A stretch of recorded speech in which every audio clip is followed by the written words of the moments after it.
ED के chargesheet में बहुत बड़ा खुलासा हो चुका है। संजय राउत के खिलाफ ऐसे ऐसे ठोस सबूत जो हैं इन्फोर्समेंट डायरेक्टरेट ने दे दिया है बॉम्बे सेशंस कोर्ट में, जिससे कि संजय राउत जो हैं वो आर्थर रोड जेल में लंबी सजा काटेंगे और लंबी जेल जाएंगे। और पूरे विषय आपको बताएंगे कि ईडी ने क्या क्या चार्जशीट में खुलासे किए हैं और कैसे शरद पवार जो कि एनसीपी के अध्यक्ष हैं वो भी जेल के सलाखों के पीछे जाएंगे और उनके ऊपर भी जांच कैसे बैठ गई। पूरा विषय आपको बताएंगे कि कैसे क्या क्या चीजें हो रही है।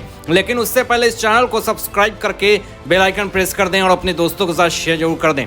तो दोस्तों, यहाँ पे संजय राउत अपनी मुसीबत में फंसे हुए हैं और बार बार कोर्ट की चक्करें लगा रहे हैं और बार बार ये कोशिश कर रहे हैं कि किसी तरीके से आर्थर रोड जेल में मैं सड़ रहा हूँ, मुझे जमानत मिल जाए। लेकिन बार बार कोशिश करने के बावजूद भी संजय राउत को झटका पे झटका ही लग रहा है। और इस बार बॉम्बे सेशंस कोर्ट ने जैसे ही फैसला सुनाया वैसे ही अपने सिर को पकड़ लिया संजय राउत ने और उनकी हालत खराब हो गई। जोर जोर से रोने लगे, बिलखने लगे और तरसने लगे, तड़पने लगे कि कैसे मैं इस जेल के सलाखों के पीछे से जाऊं। लेकिन बॉम्बे सेशंस कोर्ट के पास और ईडी ने ऐसे सबूत दिए हैं जिसके आधार पर संजय राउत की जमानत याचिका को पिछले दिनों ही खारिज कर दिया गया और 3 अक्टूबर तक उनको जेल के सलाखों के पीछे ही रहना पड़ेगा। ये अभी बहुत बड़ा झटका संजय राउत के खिलाफ अभी हो चुकी है। लेकिन दोस्तों, इस फैसले को सुनने के बाद संजय राउत काफी ज्यादा बिलबिला जाते हैं और इसी पे ईडी ने एक बहुत बड़ा खुलासा कर दिया।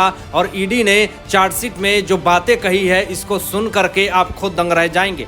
ईडी ने चार्जशीट में दाखिल में ये कहा है बॉम्बे सेशंस कोर्ट से और ये सबूत भी दिया है कि जो संजय राउत हैं वो पात्रा चौल स्कैम के मास्टरमाइंड है। अब यहाँ पे बहुत बड़ी बात, बहुत बड़ा बयान जो है इन्फोर्समेंट डायरेक्टरेट ने दे दिया है। और जैसे ही सबूत जो दिए हैं पात्रा चौल स्कैम मामले में सबसे बड़े मास्टरमाइंड संजय राउत हैं, तो बॉम्बे सेशंस कोर्ट ने इसको बहुत ही सीरियसली लिया और कोर्ट ने फैसले सुना दिए कि 19 सितंबर से सीधा 3 अक्टूबर तक संजय राउत जो है वो जेल में रहेंगे। यहाँ पे ईडी ने यह भी कहा कि संजय राउत शिवसेना सांसद रह चुके हैं, इनका वर्चस्व है, अगर इनको जमानत देते हैं तो ये सबूतों के साथ छेड़छाड़ कर सकते हैं, गवाहों को धमका सकते हैं। तो इस आधार पे इन्फोर्समेंट डायरेक्टरेट को यहाँ पे जो सपोर्ट दिया बॉम्बे सेशंस कोर्ट ने और संजय राउत को लतार लगा दी। लेकिन दोस्तों, यहाँ पे आपको बता दें कि ईडी ने चार्जशीट में एक और बड़ी बात कह दी है। पूर्व मुख्यमंत्री का भी इसमें पात्रा चौल घोटाले मामले में जो है वो नाम नहीं लिया, लेकिन पूर्व मुख्यमंत्री का भी यहाँ पे जिक्र किया है। अब पूरे देश को पता है कि महाराष्ट्र के पूर्व मुख्यमंत्री कौन थे और कहीं ना कहीं अब शक जो है वो पूर्व मुख्यमंत्री पे जाता है। और ईडी ने जिस तरीके से चार्जशीट में पूर्व मुख्यमंत्री का जिक्र किया है, तो अब इसमें मास्टर गेम संजय राउत किस तरीके से खेल रहे थे और पात्रा चौल स्कैम में किस तरीके से राजनीतिक तरीके से पूरा लूट खसोट हुआ है, ये इन्फोर्समेंट डायरेक्टरेट ने बहुत बड़ा खुलासा कर दिया। अब इधर आपको बता दे बड़ा मामला क्या निकल करके सामने आ रहा है कि भाजपा विधायक अतुल भाटखलकर ने एक बहुत बड़ा बयान दे दिया है और ऐसा बयान दिया है जिस बयान को सुन करके कहीं ना कहीं शरद पवार की मुसीबतें, समस्याएं जो है वो बढ़ने लगी है।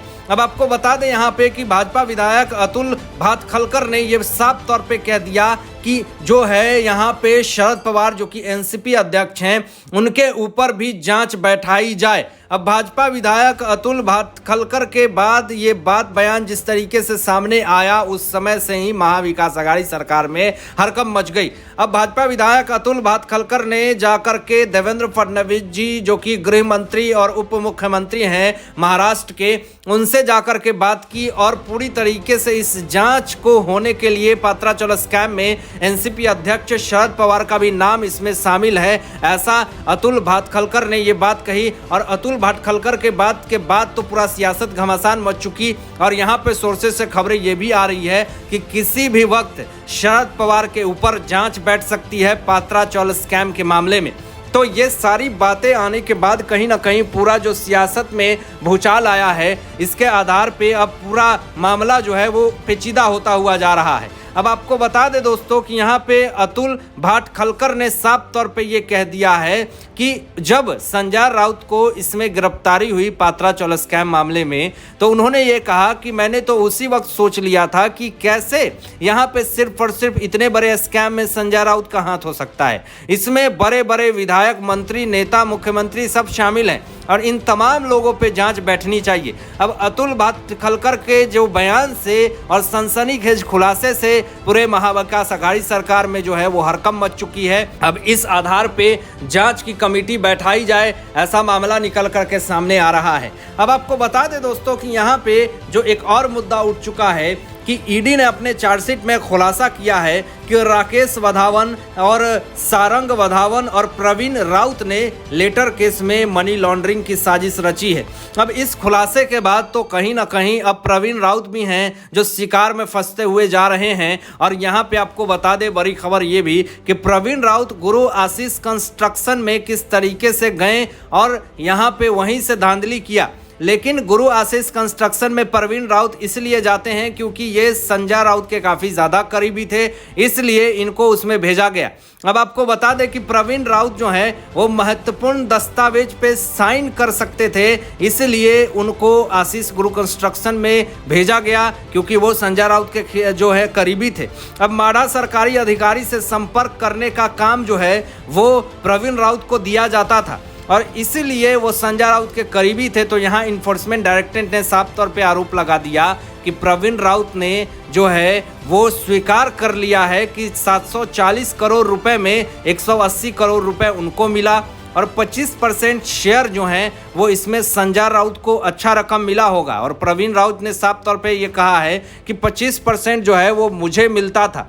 अब इन सारे खुलासों के बाद तो कहीं ना कहीं सियासत में भूचाल आ चुका है। अब आपको यहाँ पे ये भी बता दें एक बड़ी खबर कि ईडी ने अपने चार्जशीट में एक और खुलासा किया है कि संजय राउत के साथ साथ और भी बड़े बड़े मंत्री विधायकों का नाम आना बाकी है। यानी इसमें और भी ऐसे बड़े बड़े नेता शामिल हैं और बिना बड़े मंत्री विधायक और नेता से शामिल हुए बिना इतना बड़ा स्कैम महाराष्ट्र में हो ही नहीं सकता था, 1034 करोड़ रुपए के घोटाले का मामला। लेकिन अब आपको यहाँ पे ये भी बता दें कि जिस तरीके से 740 करोड़ रुपए प्रवीण राउत ने स्वीकारे हैं कि ये घोटाला था, स्कैम था, जिसमें 180 करोड़ रुपए इनको मिलने की जो बातें निकल करके सामने आ रही है उसमें 25% जो इनको मिला है इसमें संजय राउत को कैश का पूरा लेन देन हुआ और उसी कैश के लेन देन के आधार पे संजय राउत ने दादर में फ्लैट लिए, अलीबाग में प्लॉट लिए, विरार में प्लॉट लिए और भी ना जाने तमाम ऐसे जगहों पे कैश का लेन देन करके संजय राउत ने अवैध तरीके से प्रॉपर्टी खरीदी। ऐसा आरोप जो है वो इन्फोर्समेंट डायरेक्टरेट लगा रही है। और बॉम्बे सेशंस कोर्ट में तो साफ तौर पे इन्फोर्समेंट डायरेक्टरेट ने ये कह दिया कि जो भी अभी संजय राउत महत्वपूर्ण अहम भूमिका में है पात्रा चौल भूमि घोटाले में, इनके खिलाफ कड़े सबूत मिले हैं और कड़ा विरोध किया बॉम्बे सेशंस कोर्ट में संजय राउत के जमानत को लेकर के। तो अब राजनीतिक विशेषज्ञों का कहना है कि संजय राउत जो हैं वो लंबा जेल जाएंगे, बिल्कुल अनिल देशमुख और नवाब मलिक की तरह जेल में छटपटाते रहे लेकिन वो निकलने वाले नहीं।